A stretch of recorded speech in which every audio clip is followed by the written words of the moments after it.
Welcome once again to the Architect's Palette.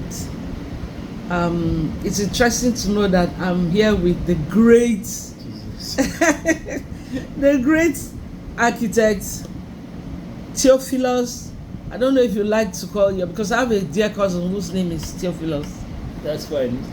Theophilus is fine. Theophilus. I don't know, how do you want me to? Which other names do you want me to add to this introduction? Is fine. Theophilus is fine. Yes, no. I want the other name. Abeokuta. Lawson. That's what I wanted to. He has as a young architect with so many ideas, just like every one of us. Somehow I think he has been able to successfully put his ideas to paper, because there's so many things that he has done over the years, retrofitting old environments and giving them a new face. And one of the critical buildings that he has done that has drawn my attention, and I have been very passionate about, wanted to know everything about that building. So you can imagine me today meeting up with him, and he being ready to say a few words about the Kuti's building in Abeokuta. So I will just want him to throw a little bit of light to how the project was conceived. That's the renewal and the time it took. If there were some new materials that were brought in, if he did some renewals within the structural elements, or even the materials, finishing materials for the project, and then how long it took to complete that project. Thank you very much. I'm very honored to be interviewed by the great Agatha Christie herself. I mean, the doyen of NIA publicity. Oh. So it is quite an honor. I mean, your name has rang many bells in my ears. The Kuti Heritage Museum, as it is called, was Funmilayo Kuti's house. Myself and her husband built it in early 50s. It was just very close to the school where I.O. Kuti was principal at Abeokuta Grammar School. Yeah. So unfortunately, Israel Kuti passed on early. Yeah. After doing the. That's their father. The father, and or her husband. Yeah, husband. Her husband. Soon after the house was completed, so Funmilayo raised the children alone in the house. So the 4 children, Olikoye. No, actually, what's her name? As a doctor. No, there's a lawyer. There's a girl first. There's a lady first. Oh. Her name skips my mind. But there's a girl first. Then there's Olikoye. Then the Fela. Doctor. Then Fela. The professor. The professor. Yes. That's Olikoye. Then there's a long gap. I think there's about almost 10 years before Fela came along. Before Fela came. Yes, and then Beko. Yeah. So they were all brought up in that house. And Funmilayo at the time was running a school, the Kuti Memorial School, also down the road. Yeah. Her own school. So she had hostels. They built a house, and she now built other buildings, a hostel for her staff and the students. But students also stayed in the main house with her. So she had the students downstairs, and she had private quarters upstairs. So how can I put it? The house had a basement as well. Oh, really? There was a basement where at the back, because the ground sloped. Oh, so there's a basement floor. There was. Oh, there was. There was a basement. Oh. The ground sloped, and the back of the house was a stream. But later on, in the course of development, they built a road that blocked the stream, that blocked part of the stream, and it had a little narrow culvert. So every time it rained heavily, the culvert blocked, and everything overflowed into the garden. So over time, all the silt from the river filled up the garden and covered up the basement. The basement. So the basement was totally gone, and then the ground floor of 2 other buildings were also Gone, consumed. yes. So so that was unfortunate. This was after Funaya died, because I mean it couldn't have happened in her time. So when she passed away, she died in 1998. 98, yes, 1998. No. 1998 sorry, or 1978. No. 1970. She passed 1978. 1978. No, it was Fela that died in 19. Okay, yes, that's true. 1997. That's true. 1978. You're right. It was a year after First Attack. Yeah, I mean that's after she got thrown off the balcony in Lagos.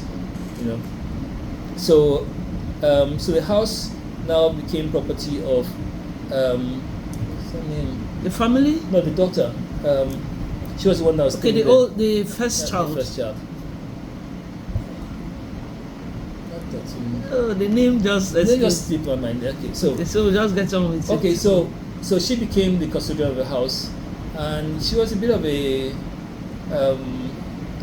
introvert.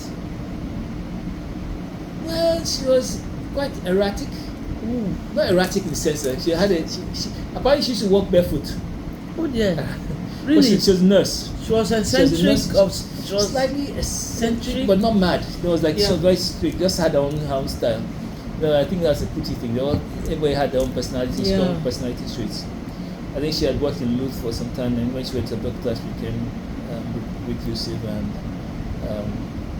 so she became the custodian of the house. And to keep the place going, she made it a boarding house. So she bought boarders to come in and take over. So they were paying rent. But then she passed away, and the boarders had took possession of the house. Ooh. So at that point, there was nobody overlooking the house. The house. They were just living there. They just nothing was. lived there for free. They stripped the house, and essentially everything was removed. Like I mentioned, the stream at the back used to overflow and covered up quite a lot of the grounds.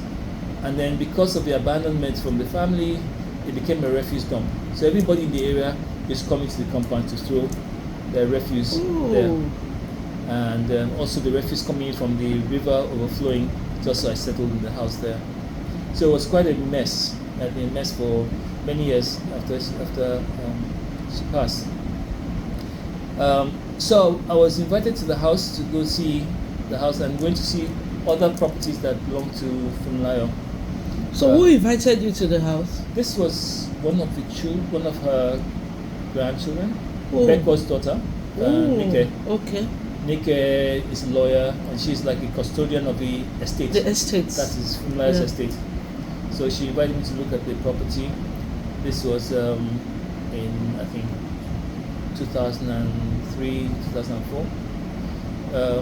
And I was shocked that this is the house that Funlayo, this is where raised the lad, all children the and children. all of that.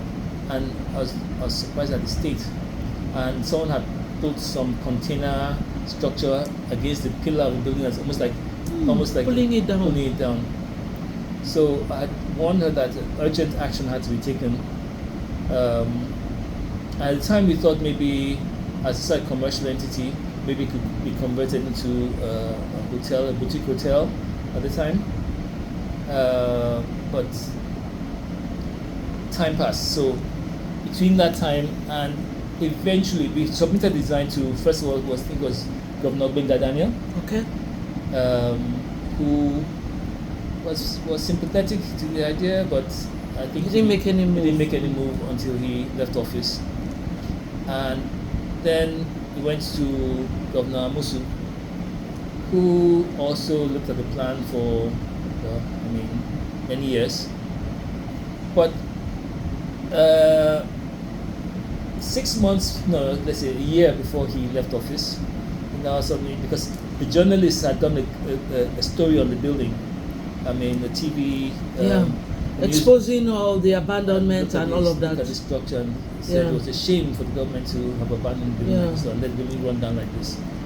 So I think that spurred the government to actually do something. Okay. At that time, we had also produced drawings for the museum, because we realized also that Funai had other properties, another property on the street, on that same street, and then other properties around the area. So the hotel could be anywhere else, but that building where they all were brought up had to be a museum, had to be preserved, and had to tell the story of their story. Yeah. So that was the approach we took to it. We had done design. So when the governor said he would fund the project, it was like last minute thing. Okay, let me just do something before I go. I did a series of projects like that.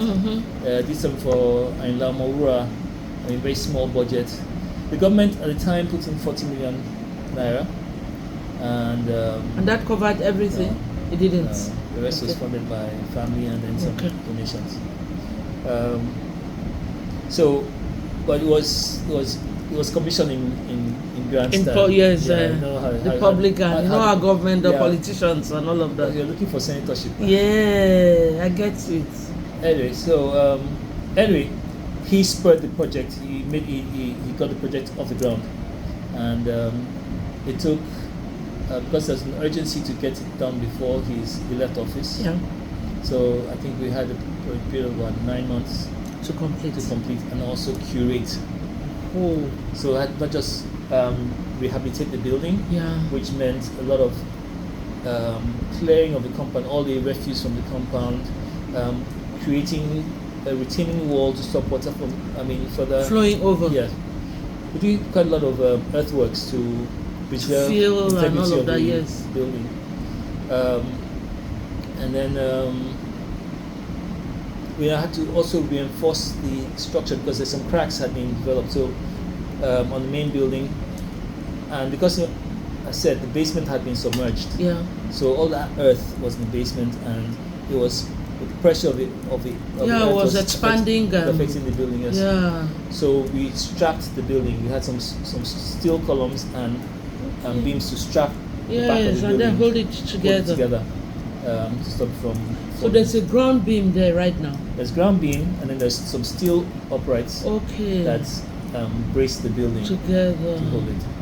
That's then the other building, the annex building. There are two annex buildings. One had a garage. Funai was famous for her being the first female driver. A garage, and which had been converted to a store, a shop. So what we did in the course of the renovation rehabilitation was to restore the garage, put a big window into the side of the garage so people could look into the garage, and we found an old car, which is a model of what she had before. Yeah. Okay, and replaced it there. So it's part of the story. Oh, that's nice. A lot, like I told you, a lot of the building had been gutted by the squatters or the boarders. That's taken a lot of things. We're fortunate that her bed was there, some of the closets and some beds and stuff. So we were able to salvage some things. And Nike, the custodian, the granddaughter, had kept some things, some of the furniture in Lagos. So we were able to get some of that and some of her clothes back. So after rehabilitating the building, so like I said, there are 3 buildings. The main building. So what we did was on the ground floor, because Funai was a politician. She met with Zik. She traveled to China. Yeah. She was banned from America. She was quite the woman. I mean, it's very far exposed for her time. She was the first in so many things. She led the riots. Exactly. Forced the king to abdicate his throne, with all the other women. So she was a very strong woman. Very strong woman. So the ground floor of the main building talked about her and her husband. There's the life stories, the histories were there, and their political stories. And then upstairs was the family house. So we restored it, her bedroom, her study, living room, dining room, and stuff like that. We tried to restore what it was like based on recollection of the children. The children. Yeah. Some of the furniture we had to purchase, or we bought period articles that could represent that time. Yeah. Okay. So architect and an artist, what is the percentage of restoration, will you say, or is it restoration now, what's the percentage of the original design, inclusive of the internal and external features of the building? I mean, inclusive of the interior design and the you talked about the granddaughter saving some articles within the in the building. Yeah. So I want to know, as it stands now, how many what's the percentage, would you say 50, 30, 10? In the main building, I would say about 90 building. Oh, 90%. Yeah.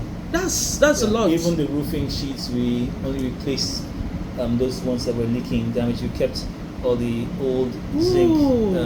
I just found the old zinc as well that we could replace those leaking ones with. Oh, that's great. The old timber windows, we had we created a new window, glass window inside, but we kept the old. I noticed even in the pictures. Yeah. So this entire project took you, I mean, with all the work of backfilling, having a retaining wall to be able to solidify the soil at that end. Did you create a garden? I've not been there, so there must be a garden somewhere there. Yeah. Fumla she was a gardener. She had green fingers, okay. So she kept the garden. Okay. So although all that was gone, but we had the space, so we actually made an allusion to her green fingers. So in the front, we actually had. So in the whole street, she had, and we now planted lots of flowers around in front. So. Okay, so it took you like 9 months to complete that project. Thank you so much for. I was talking about the other two buildings. So like I said, the main building on the ground floor was talked about their lives, their history, and and their political aspirations or as political histories. Upstairs was family space. Then the annex, what we now did there was to tell the story of the next generation. So we have pictures of her children, and each one had their own space. Oh. So this is Fela's space, and this is Fela's children. So there's sort of like a family tree. A hierarchy, a family tree, yes, that's it. All those units. So that's great. So you could see the progression from Fela and her husband, then the children, and their own descendants on that side. The third house, upper floor, we converted into a manager's apartment. So someone to overlook the facility. Ground floor, we had the garage, and behind the garage we had public toilets. Okay. For visitors who will come. Yeah. Thank you so much for this text to explain further what from the architect's perspective, what went in. A lot of work went in, money and time, energy and talent. Thank you so much, Architect Lawson, for what you're doing. Maybe another time I'll look for a way and talk about the Freedom Park. But for now, thank you. If you have enjoyed this, please share to your friends who have been asking questions about the Kuti's house, and then subscribe to this channel for more on the Architect's Palette. Thank you very much, Architect Lawson, for taking time to speak with me, speak with the Architect's Palette regarding the preservation, the Kuti Heritage Museum. Thank you so much, sir. Thank you. Thank you very much. Thank you. Pleasure.